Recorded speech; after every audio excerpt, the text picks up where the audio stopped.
नहमदु व नसल्ली व नसल्ली अला रसूलिल करीम अम्मा बाद फ़ऊज़ु बिल्लाहि मिनश शैतानिर रजीम बिस्मिल्लाहिर रहमानिर रहीम। हम्द उस खुदा की ज़ात की जो हर आगाज़ का आगाज़ और हर अंजाम का कार फरमा है, जिसने वैश्य को इंसान, इंसान को मुसलमान, मुसलमान को सलमान बनाया। अब तो कर दो अता दीप का एक सबूत, आओ पर्दे से तुम आंख के रूबरू, चंद लम्हे मिलन दो घड़ी गुफ्तगू, नाज जपता फिरे जा बजा बको, वहदहु वहदहु ला शरीका लहू, वहदहु वहदहु ला शरीका लहू। आपका और मेरा सिर्फ आधे घंटे का साथ होगा हमारा। तो अगर आप में से कोई नया बंदा बैठा है और जो यहाँ पे आगे सीख रहा है, तो उसको हम बताते चलिए कि ये हमारी टेलीपैथी की क्लास शुरू है। इसकी पूरी जो सीरीज है ना, वो स्टेप बाय स्टेप हम आगे अबूर करते आ रहे हैं। इसका जो पहला कदम है, दूसरा कदम है, तीसरा कदम है, इसकी अनाउंसमेंट कल कर भी दी जाएगी। और आप जिस यूट्यूब चैनल पे हैं, वहां पे इसके लिंक भी पड़े होंगे, वहां पे आप आसानी से सीख सकते हैं। तो आज का हमारा टॉपिक है कि हम हिप्नोटाइज क्यों नहीं हो रहे, सेल्फ कंट्रोल क्यों नहीं हो रहा हमारा। तो ये आपका सवाल था। तो इस सवाल का जवाब तो आपने देना है कि आप क्यों नहीं हिप्नोटाइज हो पा रहे हैं।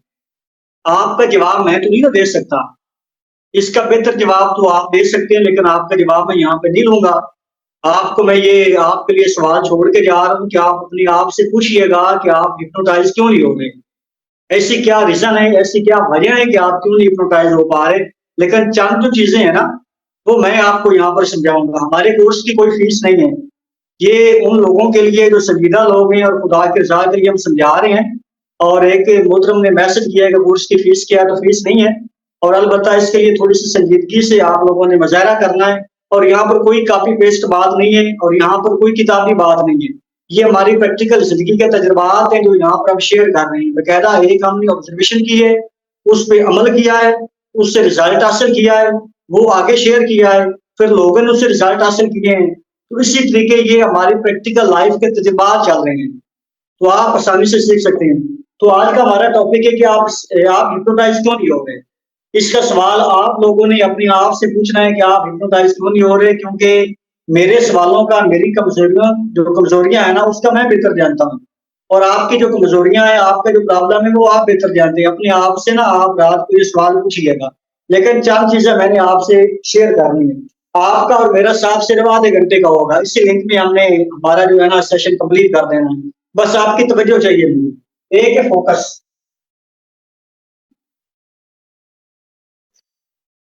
फोकस, आपकी तवज्जो। आपके सामने दो टीवी चल रहे हैं, एक ये टीवी है और एक ये टीवी चल रहा है।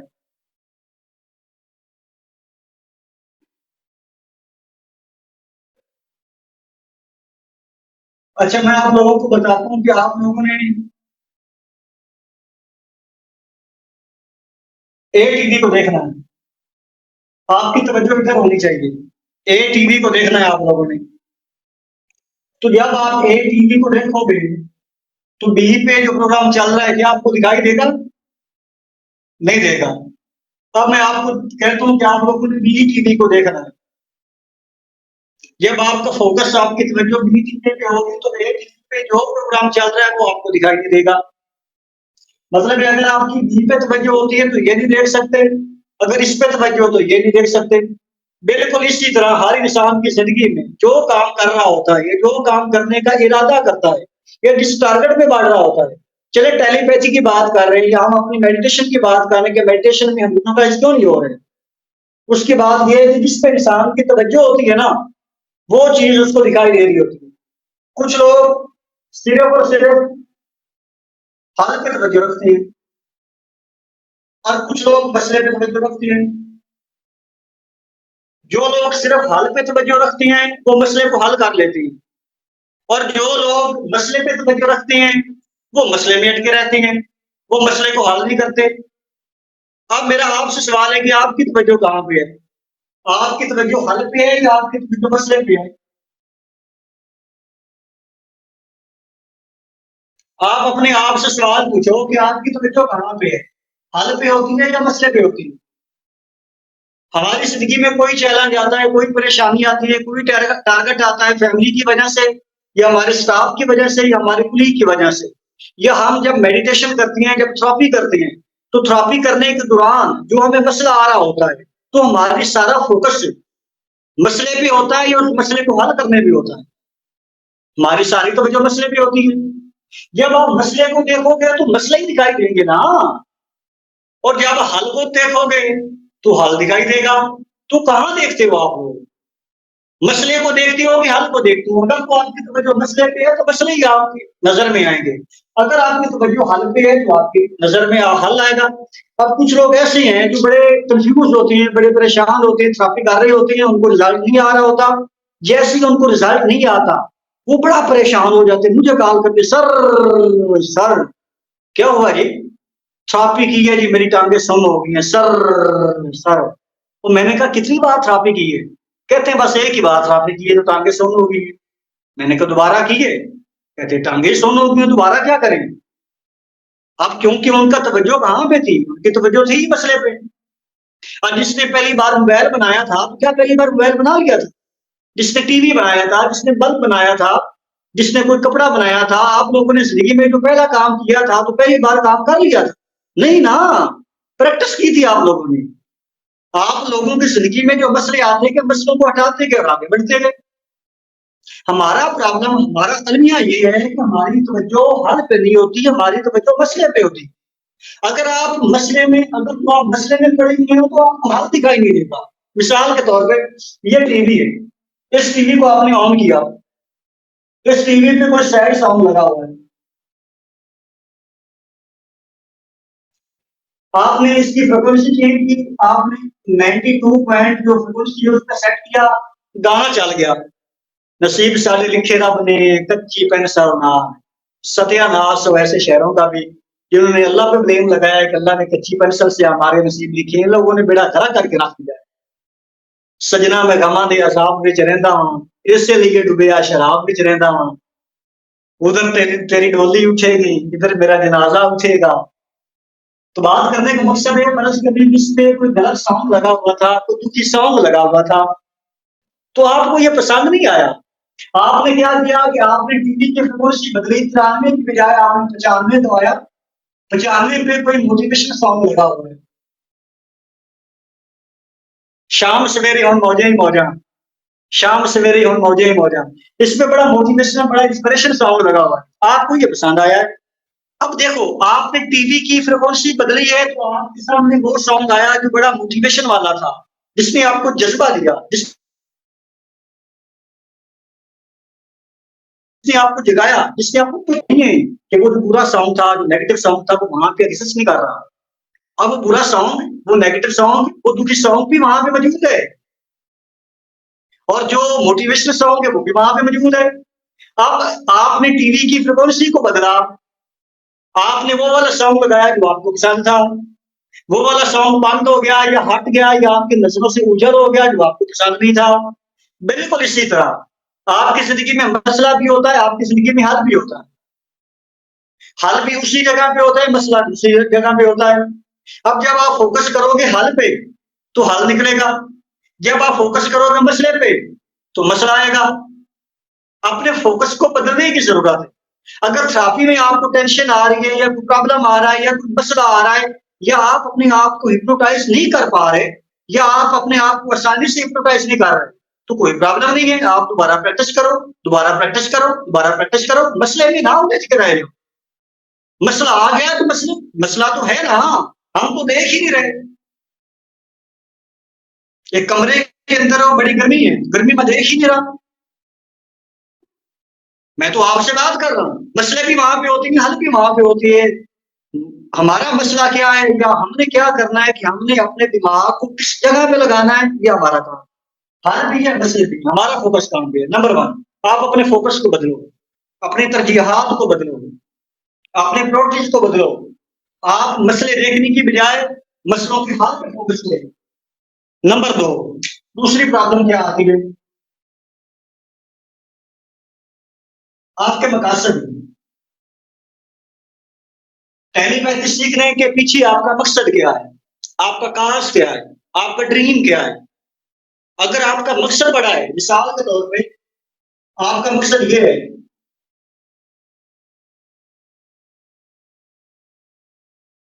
ये आपका मकसद है और आपके मकसद के दरमियान ये बड़ी रुकावट है, या ये मसला है, या ये रुकावट है। अगर आपका मकसद छोटा है तो आपकी रुकावटें बड़ी हैं, तो आप कभी भी आगे नहीं बढ़ पाएंगे। भले टेलीपैथी है, भले ये थेरेपी है, अपने आप को हिप्नोटाइज करना है, या जिंदगी के किसी भी क्राइटेरिया को उठा कर देख लें। अगर आप किसी मकसद को लेके आगे बढ़ रहे हैं, अगर आपका मकसद छोटा है तो आपके मसले बड़े होंगे। अगर आपका मकसद बड़ा है, ये आपका मकसद है और ये आपके मसाइल हैं,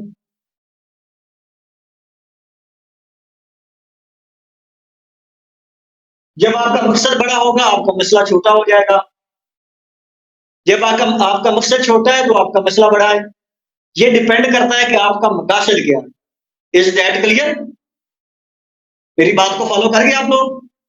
अब आपने क्या करना है, इस टेलीपैथी को सीखते हुए या अपनी जिंदगी में कोई भी काम करते हुए, अपनी जिंदगी में किसी भी क्राइटेरिया में ग्रो करते हुए, जो जरूरी चीज है ना, वो है आपका मकसद, वो है आपकी विजन, वो है आपका ख्वाब। अगर आपका ख्वाब छोटा है तो आपके मसले बड़े हो जाएंगे। अगर आपका ख्वाब बड़ा है तो आपके मसले छोटे हो जाएंगे। आपकी नजर जब आगे आप निकलोगे तो आपकी नजर अगर मसले पे पड़ेगी, मसला छोटा है, ख्वाब बड़ा है, तो आप आसानी से मूव कर जाएंगे। हमारी प्रॉब्लम क्या है कि हम टेलीपैथी बड़े शौक से सीखते हैं, रिजल्ट को नहीं। अपने आप से पूछो, क्या आपके पीछे इतना बड़ा कोई मकसद है जिसको आप सीख रहे हो? क्योंकि जब तक आपके पीछे मकसद नहीं है ना, तब तक आप ग्रो नहीं कर पाओगे। फर्ज करें मुझसे क्या आपके सिस्टर है, नौजवान सिस्टर है, उम्र होती जा रही है, उसकी शादी करनी है। शादी करने के लिए आपने किसी के पास पैसे रखे हुए थे, कोई 15 लाख रुपया रखा हुआ था, लेकिन वो बंदा 15 लाख रुपया वो आपको वापस नहीं कर पा रहा। आपकी सिस्टर की शादी की उम्र गुजरती जा रही है, पैसे नहीं है, दहेज का सामान नहीं लिया जा रहा, वो पैसे वापस नहीं कर पा रहा। अब ये मकसद है, इस मकसद को पूरा करने के लिए हमने टेलीपैथी सीखनी है। हमने अपने आप को हिप्नोटाइज करना है कि अपने ख्यालात को रोके और अपने मैसेज को अगले बंदे के दिमाग तक पहुंचाएं। बार बार बार बार बार बार मैसेज कन्वे करें कि हमारे ख्यालात की पावर अगले बंदे के पावर के साथ टकराती रहे, अगला बंदा हमारे ख्यालात में रहे।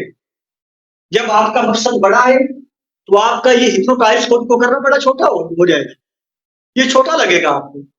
अगर अगर आपने जिंदगी में गाड़ी लेनी है तो क्यों गाड़ी लेनी है? ये आपका मकसद है, गाड़ी लेना आपका मकसद है, क्यों लेनी है? आप ये सोचो।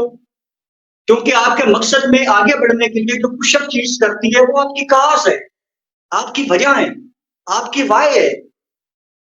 फर्ज करें कि एक बंदा इस मकसद के लिए गाड़ी लेता है कि मैंने गाड़ी इसलिए लेनी है कि जब मैं अपनी फैमिली को बाइज्जत तरीके से एक जगह से दूसरी जगह सफर करवा सकूं, इसलिए गाड़ी लेना चाहता हूं मैं। अब ये तो है फायदा गाड़ी लेने का। अब नुकसान क्या है? वो ये बंदा सोचे कि जब मैं पब्लिक ट्रांसपोर्ट में सफर करता हूँ तो आगे बड़े गैर तरबियत याफ्ता लोग बैठे होते हैं, मेरी बीवी है, मेरी बहन है, मेरी कजन है, मेरी वालदा है। जब एक गलत नजरों से कोई बंदा देख रहा होता है या बार बार पब्लिक ट्रांसपोर्ट में धक्के लग रहे होते हैं, अगर बंदा उसको कहे कि यार हया को बात मार, गैरत कर यार, मेरी इज्जत को तू बार बार देखी जा रहा है, वो कहता है कि अगर तू इतना ही गैरतमंद है तो अपनी गाड़ी क्यों नहीं ले लेता भाई? इसलिए मैंने गाड़ी ली। एक बंदा ये समझता है कि मैंने अपने माँ बाप को हज करवाना है, उसका मकसद है, काज है, वजह है, हिप्नोटाइज होने के पीछे उसकी वजह है। अब उसने अपने माँ बाप को उम्रा करवाना है, क्यों करवाना है? वो जो आपने उम्रा करवाना, वो क्या चीज पुशअप करेगी? वो सोच है। वो सोचता है कि मैंने इसलिए करवाना है कि जब मेरी वालदा, जब एक हमारे गांव की या हमारे एरिया की एक फीमेल जो उम्रा करके आती है तो मेरी वालदा उनके घर जाती है, उनसे पूछने के लिए कि मदीना पाक कैसा था, मक्का पाक कैसा था, आप वहां से क्या लेके आई हो? वो समझती है, वो ये अरमान लेके जाती है कि मुझे कुछ खजूरें मिलेंगी, कोई जाय नमाज मिलेगा, कोई टोपी मिलेगी, कोई तस्बीह मिलेगी, जो बच्चों को आगे जमजम का पानी ला के दूंगी। जब वो जाती है तो वो 1 घंटा बिठाती है, 1 घंटा वो औरत जो उम्रे से होके आई होती है वो बिठाती है, वो बताती है कि हजूर पाक का रोजा ऐसा था, मैंने वहां पर नमाज पढ़ी, ऐसा माहौल था, क्या सुकून की जगह थी। मैं कहती हूँ कि मैं वहां पे जाके गुम हो गई थी, मेरा वापस आने को दिल नहीं कर रहा था, तो हमारी वालदा के अरमान जाग रही है, उमंगे जाग रही है, उनके दिल की हसरत जाग रही है, वो अंदर अंदर से रो रही है कि चलो शोर तो बूढ़ा हो गया यार, चले वो तो मुझे उम्रा नहीं करवा सका, अल्लाह हयाती करे मेरी बेटी की या मेरे बेटे की, ये मेहनत करेगा, एफर्ट करेगा, किसी बिजनेस को मैनिफेस्ट करेगा, किसी रोजगार को मैनिफेस्ट करेगा अपने ख्यालात की पावर से, तो मुझे उम्रा करवाएगा। अब ढेर सारी अरमान उसके दिल में जाग रहे होते हैं। वो कहती कि चले मुझे कोई जाए नमाज दे दे, मुझे कोई आगे समसम का पानी दे दे, बच्चों को जाके दे दोगी। वो 1 घंटा पूरी कहानी सुनाने के बाद ये कहती है कि यार तू बहुत लेट हो चुकी है, मेरे पास तो कम से कम 100 फीमेल आई थी और सारी लेके चली गई, तेरे लिए तो कुछ नहीं बचा। वो वहां से निकलती है और रोती हुई, आंखों में ढेर सारे आंसू, अश्क और दिल में ढेर सारे अरमान, और मतलब है कि दिल शिकस्ता दिल और टूटे।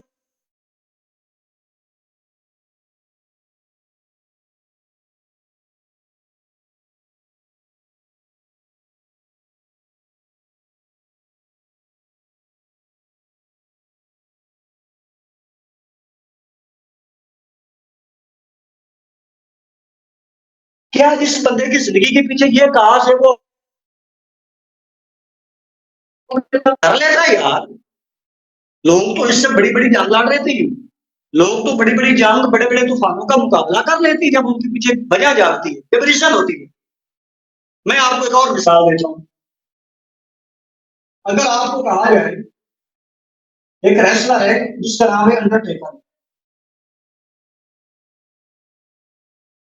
अंडरटेकर एक रेसलर है, रेसलिंग करता है, बहुत पावरफुल है, पंच मारता है तो सांड का सर भी फट जाता है। अगर मैं आपको कहूं कि आप उनसे लड़ो, तो क्या आप लड़ोगे? बिल्कुल भी नहीं लड़ोगे आप। अगर उसी बंदे ने आपकी बात, आपके वालिद साहब को आपके ही गांव में, आपके ही घर के सामने आपके वालिद साहब का गिरबान पकड़ा हुआ है यहां से, तो क्या फिर लड़ोगे? जरूर लड़ोगे आप। पहले क्यों नहीं लड़े? क्योंकि रीजन नहीं थी, वजह नहीं थी। दूसरी बार क्यों लड़े? रीजन पैदा होगी, वजह पैदा होगी। आपके वालिद साहब का गिरबान पकड़ा हुआ है, इसकी ऐसी का तैसी भले मर ना जाए, इसका सर फोड़ डालेंगे हम। पहले उम्र भी वही थी, ताकत भी वही थी, जगह भी वही थी, आप भी वही थे, इन्वायरमेंट भी वही था, पहले नहीं लड़े। दूसरी बार क्यों लड़े? क्योंकि रीजन पैदा होगी, वजह पैदा होगी।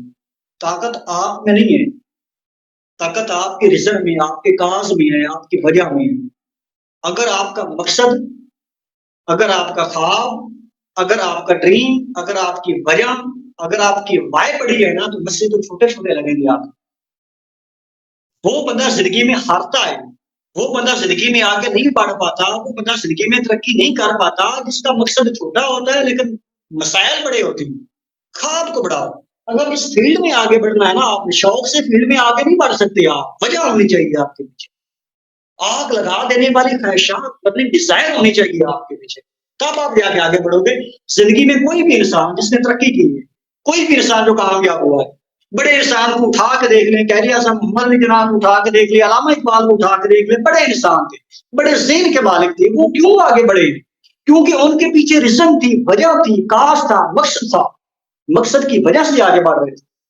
कैरी आजम मोहम्मद अली जिन्ना को 1938 में टीबी का मरज जो है लाभ हुआ था। उसके डॉक्टर ने बताया था कि आपको टीबी का मसला हो चुका है, आप हो जाएंगे, लिहाजा आप काम करना छोड़ दें, आप 18-18 घंटे मेहनत करनी छोड़ दे, फौत हो जाओगे आप। कैदी आजम मोहम्मद अली जिन्ना ने अपने डॉक्टर को बताया था कि ये खबर बाहर नहीं जानी चाहिए, मेरे दुश्मन मेरी इस कमजोरी का फायदा उठाएंगे। उसका मकसद था पाकिस्तान बनाना है। 1938 में टीबी हो रहा है, 1947 में पाकिस्तान मुआरजे वजूद में आ रहा है, 1948 में उसकी वो फौत हो रहे हैं, वसाल फरमा रहे हैं। बंदे का जो मकसद, बंदे की जो वजह होती है ना, वो बंदे को मरने भी नहीं देती। मजाल है बंदा मर गया, अल्लाह तबारक व तआला हदीस से कुछ है कि मेरे बंदे तू जैसा गुमान करेगा मैं तुझे वैसा अता करूंगा। आपका ख्वाब है, आपका ख्वाब है कि आपने गाड़ी लेनी, और ये ख्वाब आपने देख लिया है, आप बड़े संजीदा हैं, बड़े सीरियस है ख्वाब को लेके, इसके लिए आप एफर्ट कर रहे हैं, आपने गुमान बना रहे ये पूरी करने का। तब तक तो आपको मौत ही नहीं आ सकती जब तक आप अपनी वजह को पूरी ना कर लो। आप मार ही नहीं सकते, क्यों मरोगे? अल्लाह ने फरमाया कि तू गुमान कर, था मैंने करना है। अगर गुमान किया है कि मैंने फलाना ड्रीम हासिल करना है, और बंदा सीरियस है, बंदा संजीदा है, बनो ड्रीम के पैरामीटर्स जो है ना, उस ड्रीम तक पहुंचने के जो सोर्स हैं, जो रस्ते हैं, जो पैरामीटर्स है, वो बंदा फॉलो कर रहा है, वो बंदा फॉलो करके आगे बढ़ता जा रहा है, आगे बढ़ता जा रहा है, बंदे को मौत भी आ सकती है जब तक बंदा अपना ख्वाब पूरा ना कर ले। क्योंकि अल्लाह ने फरमाया कि तू जैसा गुमान करेगा मैं तुझे वैसा अता करूंगा। अगर गुमान तूने यहाँ पे पहुंचने का कर लिया है, उससे पहले तो फौत हो रहा है, इसका ये मतलब है कि फिर हदीस कुदसी जो है माज़अल्लाह वो गलत है। फिर तो हदीस कुदसी गलत हो जाएगी अगर गुमान करने से पहले तो फौत हो जाए। नहीं हो सकता। जब आपका ख्वाब बड़ा होगा आप जिंदगी में आगे बढ़ोगे। जब आपके ख्वाब छोटे हैं, जब आपके मकासद छोटे हैं, यार खुद को हिप्नोटाइज करना तो बड़ी आम सी बात है, बड़ी सादा सी बात है, बड़ी छोटी सी बात है। ये टेलीपैथी सीखना तो बड़ी छोटी सी बात है। ये हिप्नोटिज्म सीखना या अपनी हीलिंग करना, अपने मसैल को खत्म करना तो इतनी सी बात है। इतनी सी बात के पीछे आपका मकसद बड़ा होना चाहिए, आपका काश बड़ा होना चाहिए। फिर आप ऐसे चुटकियों में आगे बढ़ोगे, ऐसे चुटकियों में आगे बढ़ोगे। आप खुद को क्यों नहीं हिप्नोटाइज कर रहे? एक तो आपका फोकस मसैल पे है, दूसरा है आपको आपके मकासद का पता नहीं है। मिसाल के तौर पे एक बंदा आप साई बाग बैठे, इस बंदे को मैं कहता हूँ कि आप जनाब लाहौर आ जाओ, आपने लाहौर 3 घंटे का सफर है। मैं इसको कहता हूँ कि आपने 3 घंटे का सफर है, आपने 4 घंटे में लाहौर में पहुंचना। जब लाहौर में फलां जगह पे पहुंचोगे आपको 1 करोड़ रुपया इनाम मिलेगा। मुझे एक बात बताओ, 1 करोड़ रुपया इनाम मैंने रखा है कि आप यहाँ से निकलो, यहाँ पे आ जाओ, 3 घंटे के सफर है, 4 घंटे में पहुंचो, 1 करोड़ आपको मिलेगा। क्या वो बंदा रस्ते में बैठेगा? क्या वो बंदा होटल पे बैठ के टाइम वेस्ट करेगा? क्या वो बंदा फेसबुक चला के टाइम वेस्ट करेगा? क्या वो बंदा शादी में, फौतगी में, इधर उधर गैर जरूरी कामों में जाएगा? नहीं ना। तो उसको पता है मेरा मकसद बड़ा है, उसको 1 करोड़ रुपया खींच रहा है, क्योंकि ये मकसद बड़ा है, उसको खींच रहा है। अगर उसी बंदे को कहा जाए कि तू यहाँ पे पहुंच 4 घंटे में तुझे 1,000 रुपये मिलेगा, 1,000 रुपये के लिए कभी सफर नहीं करेगा, 1 करोड़ के लिए सफर करेगा। क्योंकि ताकत आप में नहीं है, ताकत आपके मकसद में है, आपके लक्ष्य में है, आपके ड्रीम में है। आपको ड्रीम खींचते हैं, आपको ड्रीम थप्पड़ मारते हैं। आपकी वो सिस्टर जिसकी शादी नहीं हो रही, पैसों की वजह से रुकी हुई है, अगर आप गैरतमंद हैं तो वो आपको थप्पड़ मार देंगे। उठ, काम कर। नहीं काम मिल रहा, ख्यालात की पावर से काम को खींच, अपने ख्यालात की पावर से चीजों को खींच, अपना कशिश पे अमल करके कायनात की सारी कुत्तों को अपनी तरफ ट्रैवल करने पे मजबूर कर। उठ। वो बंदा पब्लिक ट्रांसपोर्ट सफर करता है, उसकी बहन को गैर महरम लोग देख रही होती हैं, अगर तो वो गैरतमंद है तो उसके मुंह पे थप्पड़ लग रहा है, तमाचे लग रहे हैं उसके मुंह पे, शरेआम तमाचे लग रहे हैं। उठ। गैरतमंदी का तकाजा ये नहीं है कि तूने बड़े डोले बना रही है, गैरतमंदी का तकाजा ये नहीं है कि तूने बड़ी बॉडी बना ली, गैरतमंदी का तकाजा ये नहीं है कि तेरा चेहरा बड़ा खूबसूरत है, तुझे बातें बड़ी अच्छी करनी आती है। गैरतमंदी का तकाजा ये है कि तेरी फैमिली अगर पब्लिक ट्रांसपोर्ट सफर करती है तो गाड़ी ले, गैरतमंद बन। तेरी बहन या बेटी तुझसे 10,000 रुपये मांगती है अपनी पर्सनल किसी भी चीज करिए, 10 की बजाय 15,000 रुपये दे। वालदा को, वालिद को अच्छी से अच्छी शॉपिंग करवा, अच्छा खाना खिला उनको। तेरी ये गैरतमंदी है। कैमरे पे आ जाना, टिकटॉक बना लेना, 4 बातें कर लेना, दोस्तों के साथ बैठ जाना, बाइक लेके घूमने चले जाना, ये कोई गैरतमंदी नहीं। तेरा मकसद बड़ा नहीं है। जब तुझे मकसद का लाभ पता जाएगा ना तो तेरी रातों की नींद उड़ जाएगी। तू रात को, लोग सोएंगे तो रात को काम करेगा। उस मजदूर से पूछो जिसकी एक दिन की दिहाड़ी टूट जाती है, बच्चे भूखे होते हैं, वो जो डरता ना था कभी मौत से, एक दिन वो डर गया। वो जो डरता ना था कभी मौत से, एक दिन वो डर गया, जिस दिन मजदूर खाली हाथ अपने घर गया। उस मजदूर से पूछ जिसके 3-4 बच्चे हैं और उसकी दिहाड़ी नहीं लगती और बच्चे फाका करती है, मासूम बच्ची, उससे पूछ। जैसे जैसे हम जवान होते जा रहे हैं, हमारे माँ बाप बूढ़े होते जा रहे हैं, वक्त है उठो, मकासद बड़े करो, अपने ख्वाब बड़े करो, टारगेट बड़े करो। जरूरी नहीं है कि आपकी उम्र 50 साल हो चुकी है, आपकी उम्र 30 साल हो चुकी है। 17 साल की उम्र में मोहम्मद बिन कासिम ने आज दुनिया फतह कर ली थी, सिंध तक पहुंच जाए, मुल्तान तक पहुंच जाए थे 17 साल की उम्र में। 50 साल की उम्र में KFC के मालिक, 62 साल की उम्र में KFC के मालिक ने कारोबार शुरू किया था, पूरी दुनिया में ब्रांड है। 48-50 साल की उम्र में मैकडोनल्ड वाले ने कारोबार शुरू किया था, पूरी दुनिया में टाइप कौन है वो। आप थोड़े पढ़े लिखे हैं, आप ज्यादा पढ़े लिखे हैं, आप कम पढ़े लिखे हैं, आप औरत हैं, आप मर्द हैं, आप जनाब है, आपकी उम्र ज्यादा है, आपकी उम्र थोड़ी है, आपका कद छोटा है, आपका कद बड़ा है, आप ब्लैक एंड व्हाइट हैं, आप खूबसूरत नहीं है, आप गोरे हैं, काले हैं, चिट्टे हैं, कोई फर्क नहीं पड़ता। सिर्फ और सिर्फ फर्क पड़ता है तो आपके मकसद से। जब मकसद बड़े होते हैं तब चैलेंज परेशानियां छोटी हो जाती हैं, और जब मकासद छोटे होते हैं तब परेशानियां बड़ी हो जाती हैं। दूसरी, आपके अंदर जो प्रॉब्लम आ रही है, आपका मकसद वो नहीं है टेलीपैथी सीखने का। मेरी मजबूरी में आकर सीख रहे हो, ये कोई मजबूरी में सीखना नहीं है। याद रखिएगा, मैं आपको अपना फॉलोअर नहीं बना रहा। मैं चाहता हूं मुझे फॉलो ना करो, आप लोग मेरे फैन ना बनो, क्योंकि लीडर में और गैंगस्टर में फर्क होता है। लीडर लोगों को लीड करता है, गैंगस्टर उसकी गैंग होती है, वो लोगों को फॉलो करवाता है, लोग उसको फॉलो करते हैं, फैन कर उसको फैन होते हैं। मेरे फैन नहीं हो आप लोग। मैं चाहता हूं मैं आप लोगों को लीड कर रहा हूं, आप मेरे जैसे बनो। मैं एक आइडियल बनाना चाहता हूं, मेरे जाने के बाद ये आप इसे शुरू करो। अगर मेरे सेशन लेने के बाद आपकी फैमिली में कुछ चेंज नहीं आ रहा, आपके आजू बाजू लोगों में कुछ चेंज नहीं आ रहा, तो उसका ये मतलब है कि आप मेरे फॉलोअर हो, मेरे फैन हो। अगर मुझे इज्जत दे रहे हो, मुझे आई लव यू कहते हो, मुझे रिस्पेक्ट देते हो, मेरे लिए इंतजार करते हो, मुझे अपने शहर में बार बार इन्वाइट करते हो, तो मेरे पास है सर, आपकी दावत करनी है, आपसे मिलना है। अगर मेरे इंतजार में हो लेकिन मेरी बातों पे अमल नहीं कर रहे हो, तो मेरे कोई फायदा नहीं हुआ। माजरत के साथ मैं सही बात कर रहा हूं। बल्कि आप तो बोझ हो, बोझ नहीं बनना, लीड करना है आप लोगों ने। अगर आपकी वजह से किसी की फैमिली में रौनक आ रही है, आपकी वजह से कोई अगर ग्रो कर रहा है, आपकी वजह से किसी के चेहरे पे खुशी आई है, आपकी वजह से अगर किसी के चेहरे पे मुस्कुराहट आई है, तो फिर आप हक अदा कर रहे हो गुस्तान होने का। मैंने आज से पहले एक फिक्रा लिखा था कि अगर आपका शागिर्द आके आपको ये बात करता है कि सर, जैसा आप काम करते हैं ना, वैसा हम चाह के भी नहीं कर सकते, तो वो आपकी तारीफ नहीं कर रहा, बल्कि आपके मुंह पे तमाचा मार रहा है, थप्पड़ मार रहा है कि आप इतने काबिल नहीं हुए हो कि हमें इतना काबिल कर सको कि हम ये काम कर सकें। आपने मुझसे आगे बढ़ना है, आपने मुझसे आगे निकलना है। आप मुझसे आगे निकल सकते हैं। कब निकलोगे? जब मेरे मकसद से बड़ा आपका मकसद होगा, क्योंकि दम आप में नहीं है, दम आपके मकसद में। मकसद बड़े करो, फोकस को चेंज करो, फोकस को शिफ्ट करो हल पे, मकसद बड़े करो। तीसरी चीज मैं आप लोगों को बताने लगा। तीसरी चीज है आप लोगों की प्रैक्टिस। क्या चीज? प्रैक्टिस। सर आखिरी 10 मिनट है। अच्छा, ये लिंक खत्म हो जाए दोबारा फिर ज्वाइन करके आ जाइएगा। सिर्फ 4 चीजें मैं आप लोगों से शेयर करनी है। ये चीज है प्रैक्टिस।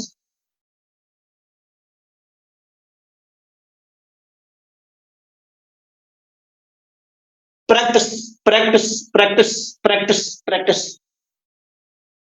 लोग मेरे पास आते हैं कि सर हम हिप्नोटाइज नहीं हो रहे। क्यों हो गए? कैसे हो गए? प्रैक्टिस है आप लोगों की। लोगों ने कमिटमेंट की थी कि सर हम सीखना चाहते हैं, और हमारे टेलीपैथी जो असाइनमेंट वाला ग्रुप है ना, वहां पे 120 लोग हैं टोटल। तो एडमन टीम्स एक लड़की से मैंने पूछा था कि कितने लोगों की असाइनमेंट आई है। वो मुझे फरमा रही थी सर आज 50 के 60 लोगों की असाइनमेंट आई है। 120 लोग हैं, 60 लोगों ने असाइनमेंट की है, और जो बाकी 60 थे वो कमिटमेंट करके वादा करके वादे पे पूरा नहीं उतरे। क्या अगर वो कहें कि हम सीख नहीं रहे, तो क्या ये उस्ताद की गलती है? एक उस्ताद है जी, एक उस्ताद की क्लास में 100 लड़के स्टडी कर रहे हैं मैट्रिक वाले, रिजल्ट आता 90 पास हो जाते हैं, और मैट्रिक वाली क्लास से 10 बच्चे फेल हो जाते हैं। क्या कसूर उस्ताद का है? क्या उस्ताद ने सही नहीं पढ़ाया? अगर उस्ताद ने सही ना पढ़ाया होता तो उर्दू के पट्टे ये जो 90 पास करके गए हैं, ये किसी और से आरे से आए हैं? उसी क्लास में बैठने वाले हैं, उसी बेंचों पे बैठने वाले हैं, वही सिलेबस पढ़ रहे हैं जो आपने पढ़ाया। अगर इनसे पूछा जाए फेल होने वालों से कि आप फेल क्यों हुए, क्या अपनी गलती मानेंगे? ये कहेंगे no no no no no, अस्तगफिरुल्लाह, ला हौला वला कुव्वता। बड़ा पढ़ा है जी, बड़ा पढ़ा है, पेपर आउट ऑफ सिलेबस आ गया था, पेपर सरमैर से आया है, बड़ी मेरे उस्ताद की तवज्जो ही नहीं थी मुझ पे, इसलिए मैं फेल हो गया। और इनसे पूछा जाए ये क्यों पास हुए, ये पास होने की वजह बताएंगे, ये फेल होने की वजह बताएंगे।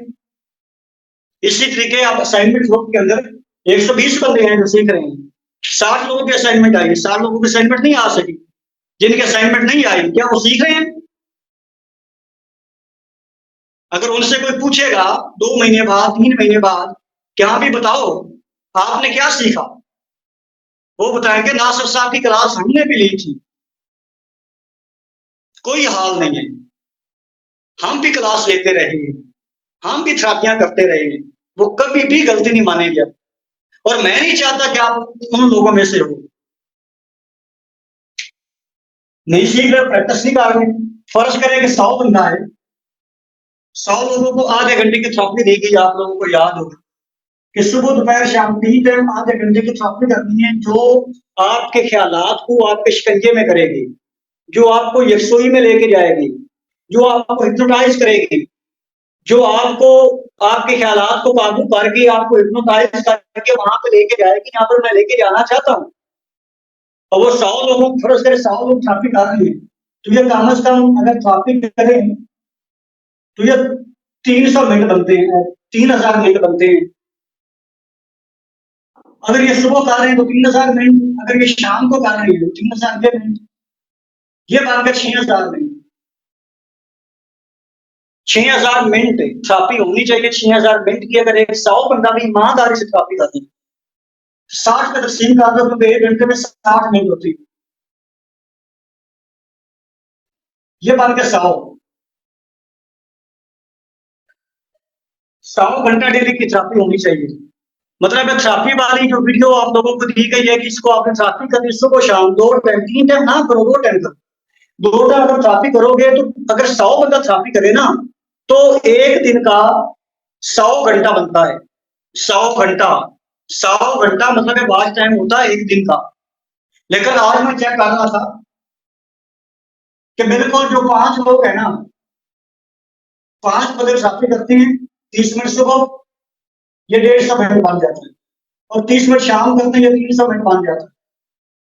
300 को आप 60 में तकसीम करेंगे, 6 5 5 घंटे बनेंगे। 5 घंटे, 6 घंटे, 10 घंटे थेरापी चलती है।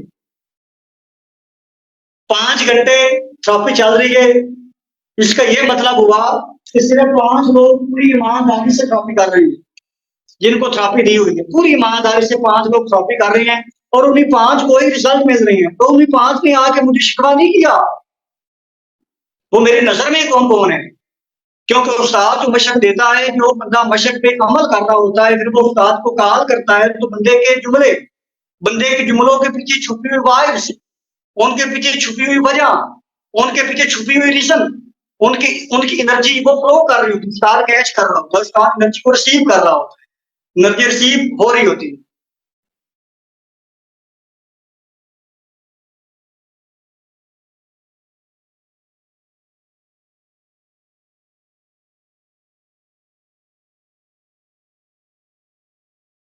तो मुझे आगे कहते हो कि सर हम हिप्नोटाइज नहीं हो रहे, आपके पीछे जो रिजल्ट होती है ना, मुझे पता चल जाता कि ये बंदा काम कर रहा है। यार एक बंदा मशरक वाली साइड पे जा रहा है तो वो सफर मशरक वाली साइड पे करेगा, एक बंदा मगरब वाली साइड पे जा रहा है तो इधर सफर करेगा, एक बंदा थेरापी जिस मकसद के लिए कर रहा है तो वो थेरापी करेगा ना, रिजल्ट भी मिलेगा उसको। क्यों नहीं मिल रहा? प्रैक्टिस नहीं हो रही। 5% लोग कर रहे हैं। तो मैं आप लोगों को बताता चलूं कि दुनिया में, पूरी दुनिया में 95% ऐसे लोग हैं जो नाकाम जिंदगी गुजार रहे हैं, जो फेलियर लोग हैं, जो नाकाम लोग हैं, फेलियर लोग हैं, शिकस्त लोग हैं। और दुनिया में जो 5% लोग हैं ये कामयाब हैं। ये 95% लोगों के पास सिर्फ पूरी दुनिया की कमाई की तो 5% दौलत होती है। 95% लोगों के पास पूरी दुनिया की कमाई हुई 5% दौलत होती है, और ये जो 5% लोग हैं ना, इनके पास पूरी दुनिया का 95% पैसा होता है। कहा जाता है कि अगर पूरी दुनिया की दौलत पूरी दुनिया के लोगों में बराबर बराबर तकसीम कर दी जाए तो अगले 2 साल में पूरी दौलत उन्हीं लोगों के पास चली जाएगी जहां से वो निकली थी, क्योंकि उनका माइंडसेट, उनकी आदतें, उनकी रीजन, उनकी कास्ट 95% लोगों से अलग होती है। 95% लोग फेलियर हैं, 5% लोग कामयाब हैं। और मैंने थेरापी 100 लोगों को दी है, 100 लोग पूरी ईमानदारी से थेरापी करते हैं ना, तो कम से कम हमारी वापस 100 घंटे चलनी थी, लेकिन 100 घंटे नहीं चल रही, वो सिर्फ 5 घंटे चल रही है। इसका मतलब है कि 5% लोग ही अमल कर रहे हैं, 95% लोग अमल नहीं कर रहे, क्योंकि वो फेलियर लोग हैं। मैं आपको बताता चलूं, will be change, figure will be same, figure वही रहेगी। 95% लोग भी आप में से कामयाब होंगे। मैं आपको बता देना चाहता हूँ, आप में से 95% लोगों ने फेल होना है, 5% लोगों ने सीखने के बावजूद भी कामयाब होना है। ये बात अगर मुझसे पूछोगे ना नासिर साहब, आपको कैसे पता? आपको कैसे पता? मुझे पता है, क्योंकि फिगर शुरू से ही ऐसी चलती आ रही है। 5% लोग कामयाब होते हैं। एक ट्रेनिंग करवाई थी एक लेक्चरार ने, मेरे उस्ताद मोहतरम में डॉक्टर मोहम्मद आरिफ सिद्दीकी साहब, ट्रेनिंग करवाई। ट्रेनिंग करवाने के बाद उन्होंने एक बुक की अनाउंसमेंट की। मैं बात कर रहा था कि मेरे उस्ताद मोहतरम ने ट्रेनिंग करवाई, उस हाल में 500 बंदा मौजूद था ट्रेनिंग लेने वाला।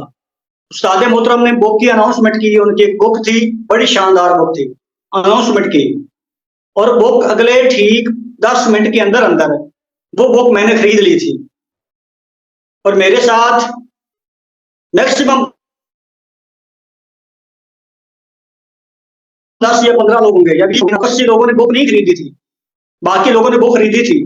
Reason, figure will be same, faces will be change, चेहरे बदलते रहेंगे। कामयाब लोगों की क्वांटिटी, कामयाब लोगों की फिगर वही रहेगी। अगर आप पूछोगे कि जब 95% लोग नाकाम क्यों होते हैं, मुझे नहीं पता क्यों होते हैं, लेकिन होते हैं, ये बात क्लियर है। क्यों होते हैं? कुछ रीजन मैंने आपको बताई है। फोकस नहीं होता, मकसद नहीं होता, प्रैक्टिस नहीं करते। वरना ऐसा क्यों है कि आप एक प्रोफेशन में जाते हो काम करने के लिए, आप वहां पर मेहनत करते हो, अगले 1 साल के अंदर अंदर आप 1 लाख रुपया कमाना शुरू कर देते हो, और उसी प्रोफेशन में वो बंदा जिसको 5 साल हो गए, वो 5 साल बाद 50,000 रुपया कमा रहा है। एक बंदे ने 1 साल में 1 लाख रुपया कमा रहे उसी फील्ड में रह के, और एक बंदे ने उसी फील्ड में रह के 5 सालों बाद भी 50,000 से ऊपर नहीं गया। क्यों? क्योंकि एक बंदे ने फोकस किया, एक बंदे की वाय बड़ी थी, रीजन बड़ी थी आगे बढ़ने की, एक बंदे की प्रैक्टिस बहुत ज्यादा थी वहां पे, उसने वहां के इदारे की एसओपीज को फॉलो किया और दिनों में आगे निकल गया। हता कि दोनों के लिए मैदान तो एक जैसा है, आप सब के लिए मैदान तो एक जैसा है, 95% लोगों के लिए भी, 5% लोगों के लिए भी मैदान तो एक जैसा है।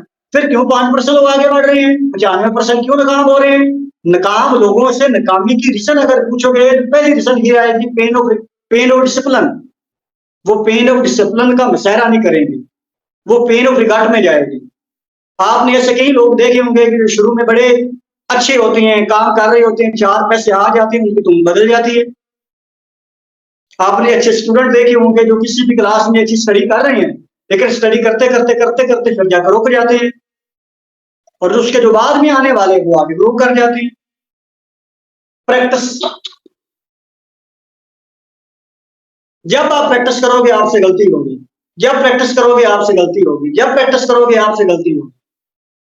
अगर आपका फोकस गलती पे होगा तो गलती ही होती रहेगी।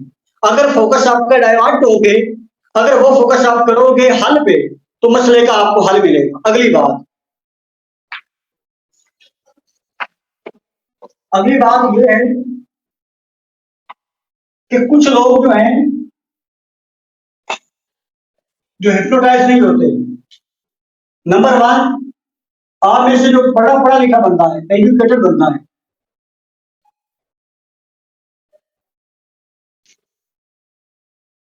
एजुकेटेड के लिए हिप्नोटाइज होना आसान काम नहीं है।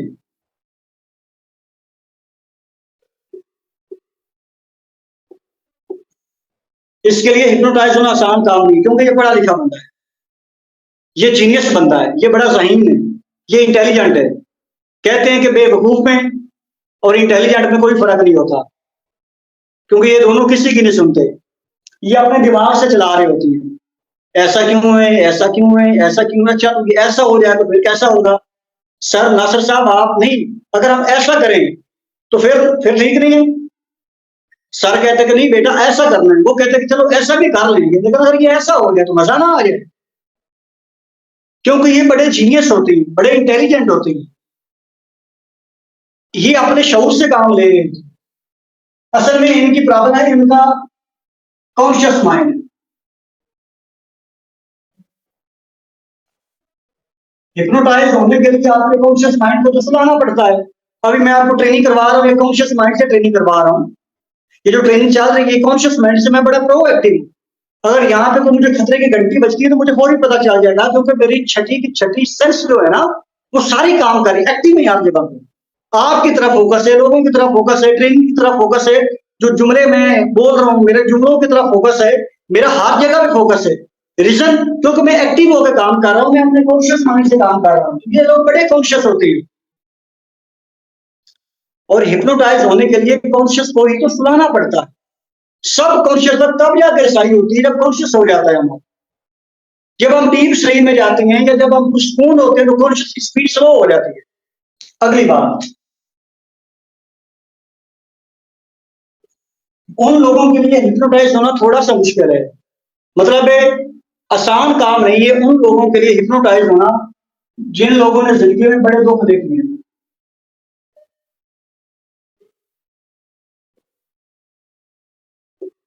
दुख और तकलीफ देखी है, क्योंकि दुखों को तकलीफों को झेलते झेलते उनके लाश शऊर की ऐसी धज्जियां उड़ चुकी हैं, उनके लाश शऊर की मां बहन एक हुई पड़ी है। और जब भी हिप्नोटाइज होने के लिए जाती हैं, जब भी ख्यालात को रोकने के लिए कोशिश करती हैं, तो उनका जो लाश शऊर है ना, शऊर जैसे धीमा पड़ता है तो लाश शऊर इतना फास्ट हो जाता है वो बंदे को उठा उठा के मारता है, वो बंदे को चक चक के मारता है। इन दोनों को इन दोनों को बैलेंस में लेके चलना इंतहाई जरूरी है। बैलेंस में रखना है, मतलब आप थोड़ा सा अपने शऊर को सुधारो, ला शऊर को थोड़ा सा एक्टिव करो, अपने शऊर के जरिए ला शऊर तक पैगाम भेजो। अगर तो आपका शऊर सो जाएगा तो आपका ला शऊर ऑटो मूड में चला जाएगा। जो थेरेपी आप करते हो फिर आके मुझे बताते हो कि सर हम तो थेरेपी के दौरान सो जाते हैं, मुझे तो नींद आ जाती है, मुझे इतनी नींद आती है, इतनी नींद आती है, इतनी नींद आती है कि मेरी माँ सुबह बाल्टी पानी के ऊपर डालती है तो फिर जाके मुझे याद आती है। इतनी गहरी नींद में चली जाती हूँ मैं अगले 4 मिनट के अंदर। क्यों? क्योंकि शऊर सो जाता है, लाश शऊर ऑटो मूड पे हो जाता है, वो सो जाती है या वो सो जाता है। अब हिप्नोटाइज होने के लिए आपके शऊर को भी एक्टिव होना जरूरी है और आपके लाश शऊर का एक्टिव होना जरूरी है। आपका जो शऊर है ये मैसेज देगा आपके लाश शऊर को, जो मर्जी का मैसेज आपके लाश शऊर को जा रहा है, तब जाके आपके लाश शऊर की प्रोग्रामिंग हो रही है। आपका लाश शऊर वो काम कर रहा है जो आप काम करवाना चाहते हैं, क्योंकि आपके लाश शऊर का ताल्लुक इमोशन के साथ है, जज्बात के साथ है, दिल के साथ, दिल से फीलिंग निकलती है और जो दिल से बात निकलती है वो असर रखती है। जो दिल से बात निकलती है वो वाइब्रेट करती है, कायनात की कुत्तों को थरथराट का शिकार करती है। और आपका लाश शऊर का ताल्लुक आपके इमोशन का ताल्लुक डायरेक्ट ईथर के साथ है। अल्लाह की ये कुदरत का कानून है, जिसको कोई भी कानून कह सकते हैं। Law of manifestation, law of assumption, law of vibration, law of attraction, law of giving, law of assumption, या आपकी हीलिंग, या आपके काम का होना, या लॉ ऑफ लिविंग। कोई भी कानून उठा के देख लें, आपके उस कानून का ताल्लुक आपके लाश शऊर के साथ है और आपके लाश शऊर का ताल्लुक आपके इमोशन के साथ है और आपके इमोशन का ताल्लुक आपके दिल के साथ है। जब दिल में कोई बात बैठ जाए, भले वो अच्छी है या बुरी है, वो वाइब्रेशन करेगी। जैसे वाइब्रेशन करेगी वो कायनात के जर्रे जर्रे के साथ जाकर टकरानी शुरू हो जाएगी। वो ईथर है, जो टकराएगी वो आपके पास आएगा, जो टकराएगी वो आपके पास आएगा। अच्छा सोचोगे फिर भी ये काम करेगा, बुरा सोचोगे ये फिर भी काम करेगा। बिल्कुल क्लियर कट बात है। और जब आपके लाश शऊर की प्रोग्रामिंग हो जाती है तो आप अपने शऊर को थोड़ा सा जगाते हैं, शऊर को मैसेज देते हैं, वो लाश शऊर को हिट करता है। अगर आपका शऊर सो गया है, अगर आपका शऊर सो चुका है तो आपका जो लाश शऊर है ना वो ऑटो मूड पे हो जाएगा। अगर आपका शऊर नहीं सोया तो वो ऑटो मूड पे लाश शऊर की प्रोग्रामिंग नहीं हो रही। इन दोनों को बैलेंस करके चलना इंतहाई जरूरी है। और जिन लोगों की दुखों तकलीफों की प्रोग्रामिंग हो चुकी है उनके लिए आसान काम नहीं होता। उनको नींद नहीं आती है तो नींद आ जाती है सुकून की, या वो उनको नींद नहीं आती। अब उनके लिए आसान काम पता क्यों है यार? आप लोगों ने सारी जिंदगी तो धक्के खा खा के तकलीफें उठा के जिंदगी तो गुजार ली, तो अब ना उठाओ तकलीफें, अब समझ जाओ इस कानून को। इसको अपने शिकंजे में कर लो। बाकी मादा यार आपको अगर 170 भी लगी है फिर भी नाकाम हो गए हो। अब एक हीरो जो है, एक फिल्म शुरू होती है, फिल्म का सीन चलता है, हीरो को मारा जाता है। अगला सीन चलता है, हीरो के घर वालों को शहीद किया जाता है। अगला सीन चलता है, हीरो के माँ बहन को कत्ल कर दिया जाता है। अगला सीन चलता है, हीरो के बाप को मार दिया जाता है। अगला सीन चलता है, हीरो को काट कर दरिया में फेंक दिया जाता है। अगला सीन चलता है, हीरो का एक मकसद होता है कि मैंने अपने मिशन में कामयाब होना, या किसी लड़की की जान बचानी होती है, या अपने मुल्क की आन शान को महफूज करना होता है। अनिमन कोई टारगेट होता है, टारगेट तक पहुंचने के लिए मुश्किलात को झेलता जा रहा है। अब वो हीरो इतनी मुश्किलात को झेलता झेलता झेलता झेलता टारगेट के पास पहुंचने से पहले हीरो मर जाए तो क्या वो फिल्म हिट होगी? क्या वो फिल्म कामयाब होगी? नहीं नहीं नहीं, वो फिल्म तो फ्लॉप हो जाएगी। इस जिंदगी के हीरो आप हैं। आपको मुश्किल आई, परेशानी आई, लोगों ने छोड़ा, लोगों ने तोड़ा, लोगों ने बातें की, लोगों ने जलील किया, आपने गुर्बत देखी, तंगदस्ती देखी, अफलास देखी, लोगों ने नेगेटिव रवैये आपको दिए, लोगों ने तकलीफें दी। इतना कुछ झेलने के बाद अगर आपकी ये प्रोग्रामिंग हुई है, अगर झेलते झेलते आप फिर भी नाकाम हो जाते हो तो आपको अपनी जिंदगी में नाकाम हो गए, कामयाब तो नहीं हुए। जब आप मरोगे तो ढेर सारे अरमान, ढेर सारा पछतावा लेके मरोगे। तो क्यों पछतावे वाली जिंदगी मरना चाहते हो? जो हो गया वो तो हो गया। लेकिन अगर इतनी मुश्किलात के बावजूद भी अगर अपने आप को हिम्मत नहीं कर रहे तो ये बड़े दुख की बात, बल्कि बड़े शर्म की बात है। निकलो इससे। अगली बात, तीसरे नंबर पे, वो लोग, उन लोगों को हिप्नोटाइज करना थोड़ा सी मुश्किल है जो लोग बड़े इमोशनल है। इमोशनल है, मिसाल के तौर पर ट्रॉफी में पहली नाकामी आई, पहली नाकामी को देख के फेडअप हो गए, दूसरी नाकामी आई फिर फेडअप हो गए, तीसरी नाकामी आई फिर फेडअप हो गए, चौथी नाकामी पे वैसे सरेंडर कर देते हैं कि ये नहीं होगा। कोचिंग तो हम कर रहे हैं, सेशन भी दे रहे हैं, सवाल भी क्लियर कर रहे हैं, कुछ लोग ग्रो कर रहे हैं, वो नहीं कर रहे, उनके लिए थोड़ा सा मुश्किल है। बस आपने इस सिचुएशन से अपने आप को निकालना है, आप हिप्नोटाइज हो जाओगे। अगली आखिरी बात और बड़ी अहम बात, पांचवी बात यह है कि आपका दिमाग आपको रिफ्रस्ट्रेशन की तरफ लेके जाएगा।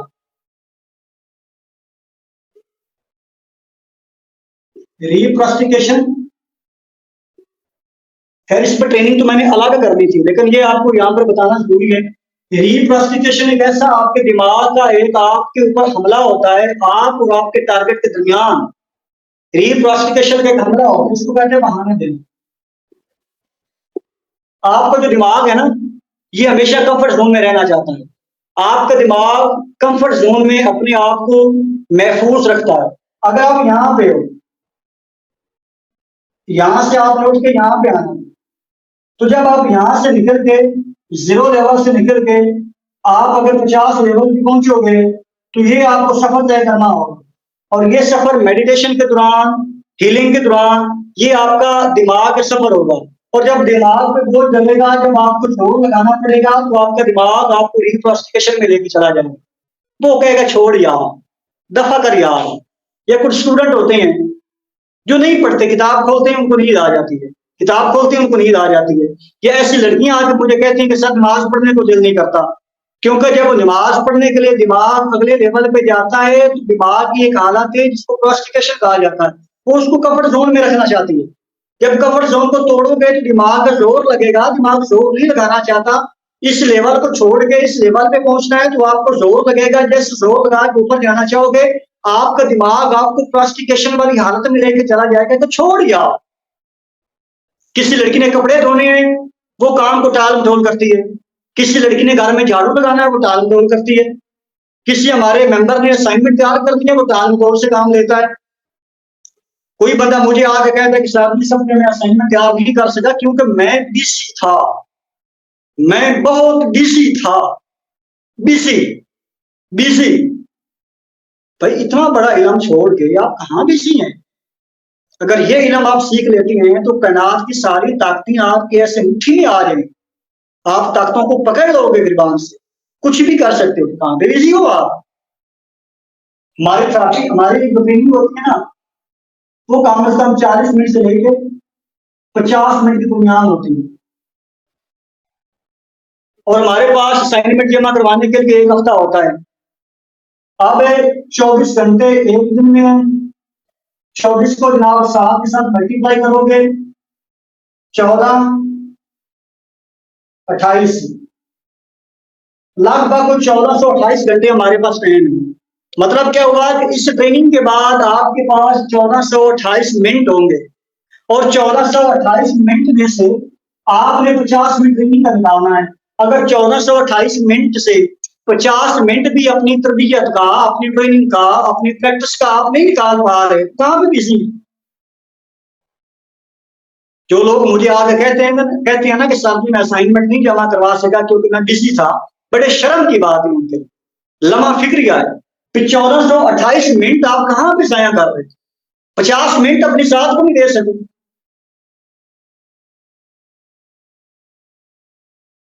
ये प्रैक्टिस ये आपको आपकी जात के साथ मिलाता है। आपको तो अपने आप से मिले हुए बड़ा अरसा बीत गया है। जब आप ये प्रैक्टिस करोगे आप अपने आप से मुलाकात करोगे। आप हैं तो सारी चीजें हैं, आप हैं तो ये 1428 मिनट है, आप नहीं है तो ये भी नहीं है। 1428 मिनट में जिस सर्कमस्टांसेस के अंदर आप घूम रहे हैं, आपके दोस्त, आपकी फैमिली, आपके रिश्तेदार, आपका बिजनेस, आपकी नौकरी, आपकी जॉब, आपके लोग, आपके माँ बाप, आपके टारगेट्स, कोई भी चीज है जिनसे आप जुड़े हैं, ये सारे रिश्ते आपके दम से जुड़े हैं। अगर आप हैं तो ये सारे हैं, अगर आप नहीं है तो ये कुछ भी नहीं है। तो सबसे पहली प्रायोरिटी तो आप हैं। अगर आप अपनी साथ को 50 मिनट भी दे रहे, मतलब 1 हफ्ते बाद भी 50 मिनट नहीं दे रहे, तो लम्हा फिक्रिया है, शर्म की बात है, आपको सोचना चाहिए।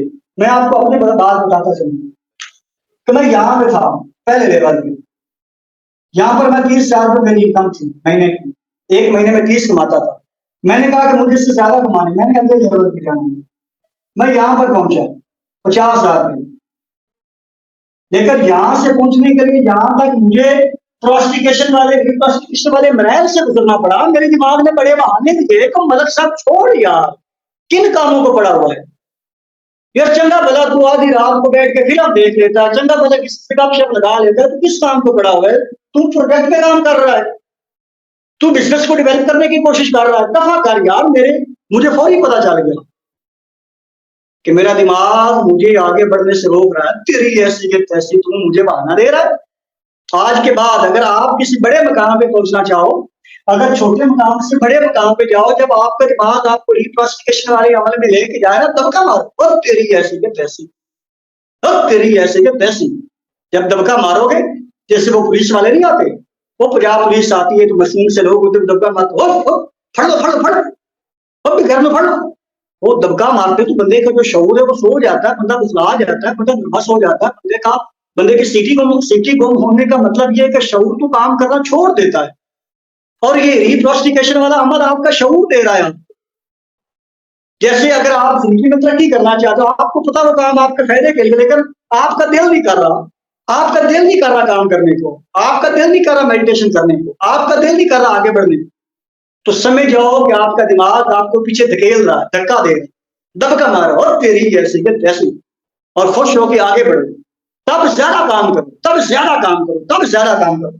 मैं बात कर रहा था कि मेरे दिमाग में मुझे फ्रस्ट्रेशन थी, करो क्या, लेकिन मैं नहीं रुका। अब हुआ क्या मैं आपको बताता चलूं। अगर आप यहाँ पर हो, आपने यहाँ तक पहुंचना है बड़े लेवल पे, तो आपका दिमाग आपको रिप्रोस्टिकेशन में लेके जाएगा।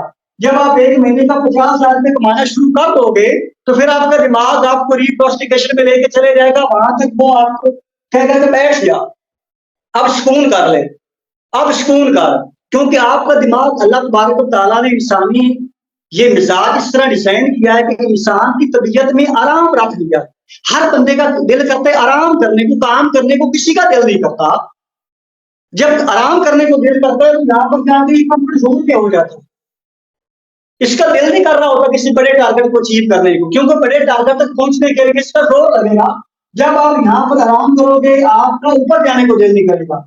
जब आप ऊपर जाओगे, मैं यहाँ पर गया, मैंने 1 महीने का 70,000 को कमाना शुरू किया, तो फिर मुझे रिप्रोस्टिकेशन से उठना पड़ा। मेरे दिमाग में तरह तरह के बहाने दिए। मैं दिमाग को कहता था, ओ तेरी ऐसी के तैसी, तू मेरे और मेरे ख्वाबों के दरमियान रुकावट डाल रहा है, तू मेरा गुलाम है कि मैं तेरा गुलाम? तू मेरा महबूब है, मैं तुझे हिदायत दूंगा कि तू चलेगा, तू काम करेगा। अब ये बाल पॉइंट है, मैं अपने दिमाग को हुक्म दे रहा हूं कि बाल पॉइंट मैंने उठानी है, मेरे दिमाग ने कहा उठा ले। अब मैंने अपने ब्रेन को हुक्म दिया कि मैंने लिखना है, तो मैं लिख रहा हूं। अब मैंने अपने दिमाग को हुक्म दिया कि मैंने आपसे बात करनी है, आपकी आंखों में आंखें डाल के तो मैं बात कर रहा हूं। और तेरी ऐसी के तैसी, तू मेरा महबूब है यार, तू हुक्म करता मुझ पे। लिहाजा आप जब आपको जिंदगी में कोई भी बहाना आए, आप धक्का लगाओ, शेर बनो, उठो, थप्पड़ लगाओ दो चार अपने रिक्लासिफिकेशन वाले प्रोसीजर को। जब आप यहां से यहां तक पहुंचोगे, आपका दिमाग फिर आपको रिक्लासिफिकेशन वाले महल में लेके चला जाएगा। मतलब छोटे टारगेट से जैसे बड़े टारगेट पे पहुंचोगे, आपको बार बार रिक्लासिफिकेशन का सामना करना पड़ेगा। जब आप थेरेपी करोगे, जब आप एक दिन थेरेपी करोगे, आपका दिल उतार जाएगा। जब दूसरे दिन थेरेपी करोगे, आपका दिल उतारेगा। कुछ कुछ लोगों का एक हफ्ता थेरेपी करने के बाद वो उतास आ जाता है, वो कहते सर थेरेपी करते करते एंड हो गया, कोई ट्विस्ट होना चाहिए, कोई चेंजिंग होनी चाहिए। क्या मैं आप लोगों को मुश्किल मिजाज ना बनाऊं? क्या मैं आम लोगों की तरह आगा दौड़ और पीछे चौड़ बनाऊं? क्या आम लोगों की तरह यहाँ पे हम चार पांच सात बातें सिखा के चला जाऊं, वाह वाह बल्ले बल्ले क्लैपिंग मेरे लिए हो और फैन फॉलोइंग बढ़ जाए और मैं चला जाऊं, लेकिन प्रैक्टिकल फील्ड में रिसर्च 0% हो, तो क्या ये करूं? नहीं यार। अगर इस ट्रॉफी में जब आपको आप ट्रॉफी में पीक पे पहुंचोगे, आपको बड़ा मजा आएगा। जब ये ट्रॉफी छोड़ने को आपका मन नहीं करेगा क्योंकि मजा आ रहा है, तब हमने छोड़नी है। क्योंकि लीडर अपनी आदतों का मुताज नहीं होता, हमने आदतें नहीं अपनी खराब करनी, हमने अपनी आदतों को कंट्रोल करके चलना। बड़ा इंसान हमेशा अपनी आदतों को कंट्रोल करके चलता है। मैं अपनी आदतों का कभी भी मुताज नहीं हूं। जब मुझे लगता है कि मैं एसी पे रहने का आदी हो रहा हूं, तो मैं एसी बंद कर देता हूँ। हद तेरी ऐसी के तैसी, मैं कंफर्ट जोन में थोड़ी आऊं। या मैं पैदल चल के ऑफिस जाता हूँ, जब मेरा दिल नहीं करता पैदल चलने को, तो मैं पैदल चलता हूँ। मैं कहता हूँ मैं पैदल नहीं चलूंगा तो मेरी आदत बन जाएगी। लिहाजा मैं अपनी आदतों का मुताज नहीं होना चाहता। नाकाम लोग अपनी आदतों का मुताज होते हैं। कामयाब बंदा, सक्सेसफुल पर्सन, बड़ा लीडर है, अपनी आदतों को आड़े नहीं आने देता। कमजोर लोग आदतों के पीछे चल रहे होते हैं। मेरी तबीयत खराब है जी, मुझसे सफर नहीं होता, मुझसे ट्रेनिंग नहीं ली जाती, मुझसे थेरेपी नहीं होती, मेरी अम्मी ये कह रही है, मेरा अबू ये कह रहा है। हाँ मैं थक गया हूँ सर जी, आज मैं बड़ा थका हुआ हूँ, आज का काम मैं कल पे करूंगा। अब ये बुज़दिल और कमजोर लोगों की अलामतें हैं। बड़ा इंसान आदतों को कंट्रोल करके चलता है, और बुज़दिल और कमजोर और नाकाम बंदे को आदतें कंट्रोल करके चलनी है। तो मैं आपको याद करवा दूं कि आपने आदतों को शिकंजे में करना। अगर आपको आपको ये लगता है कि आपको मजा नहीं आ रहा थेरेपी करने में, तो इसका मतलब है कि आपका वो वाला माइंडसेट जहां पर मैं लेके जाना चाहता हूं वो नहीं बना। मैंने आपकी ऐसी तरबियत करनी है, ऐसी तरबियत करनी है कि मैंने आपको खतरों का खिलाड़ी बना देना। मैं मर जाऊं, मैं दुनिया में रहूं या ना रहूं, लेकिन मेरी बातें, मेरी एनर्जी, ये फिर भी आपके अंदर एग्जिस्ट करती रहे। और आप लीडर हो, आपने लोगों को लीड करना है, आपने मुझे फॉलो नहीं करना। लीडर क्या होता है? लीडर कहते हैं कि पहले मैं करके दिखाता हूं, पहले मैं मुझ रास्ते पे चलता हूं, आप मेरे पीछे चलो। जो जो बॉस होता है या गैंगस्टर होता है, वो पहले लोगों को चलाता है, वो लोगों के पीछे चलता है। लीडर लोगों के आगे होता है, लोग उसके पीछे होते हैं। पहले हम करेंगे, फिर लोग करेंगे। अगर आप थेरेपी करोगे तो लोग करेंगे, अगर आप नमाज पढ़ोगे तो लोग पढ़ेंगे, अगर आप अच्छा काम करोगे तो लोग करेंगे, अगर आप अच्छे इंसान बनोगे तो लोग बनेंगे, अगर फैमिली में एक अच्छा इमेज क्रिएट करोगे तो आपके बच्चे करेंगे, आपकी आने वाली औलाद करेगी, आने वाली नस्ल करेगी, क्योंकि आप लीडर हैं। आपने लोगों को लीड करना है, आपने गैंगस्टर नहीं बनना, आपने किसी का बॉस नहीं बनना। जिंदगी इसी तरीके चलती है।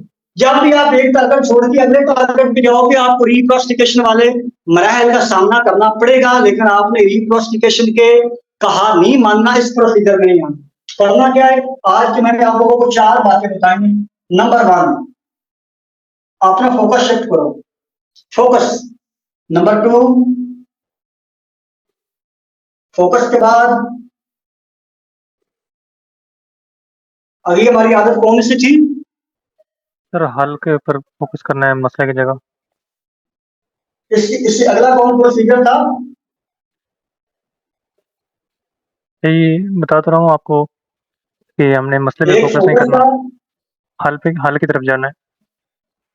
आपने हाल की तरफ निकलना है, मसले पे आप नहीं बैठना। नंबर इसका 3, मकसद मकसद बड़ा करना है। मकासद को बड़ा करना है, जिस मर्जी फील्ड में हो मकासद को बड़ा करना है। नंबर 4, प्रैक्टिस करनी है। और जब ये सारा करोगे, जब आप फोकस करोगे, जब आप मसले के हल की तरफ देखोगे, जब मकसद बड़े करोगे, जब प्रैक्टिस करोगे, जब कॉन्शियस माइंड को चलाओगे, जब ये रिप्रोसिफिकेशन वाले अमल से निकलोगे, तो आपको पेन ऑफ डिसिप्लिन का मुजाहरा करना पड़ेगा, सामना करना पड़ेगा।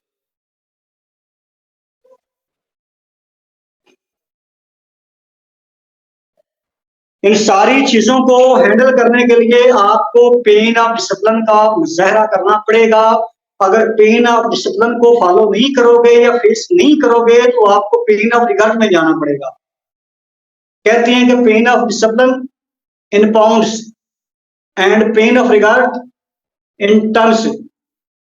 अगर आप पेन ऑफ डिसिप्लिन का मुजाहरा करोगे तो इसका दर्द पाउंड्स में होगा।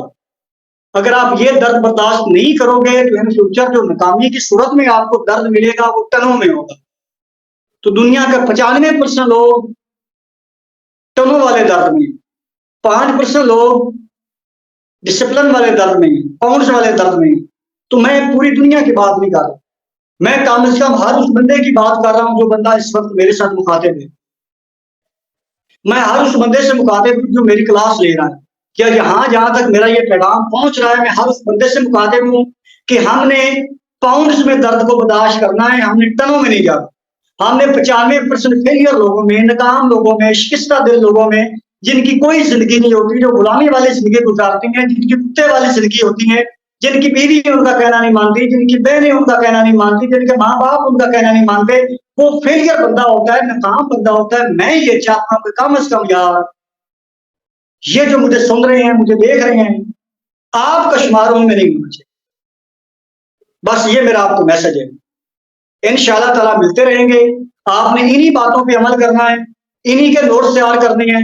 जब इन बातों को ज़हन में बिठाओगे, जब इन बातों को ज़हन नशीन करोगे, जब पेन ऑफ डिसिप्लिन में आओगे, तो मैं यकीन के साथ कह सकता हूं कि ये एक अपने आप को हिप्नोटाइज तो करना दूर की बात, आपकी जिंदगी में इस वक्त कोई भी चैलेंज है, कोई भी बड़ा मकसद है, कोई भी बड़ा टारगेट है, ऐसे चुटकियों में वो टारगेट आपके पास जाएगा।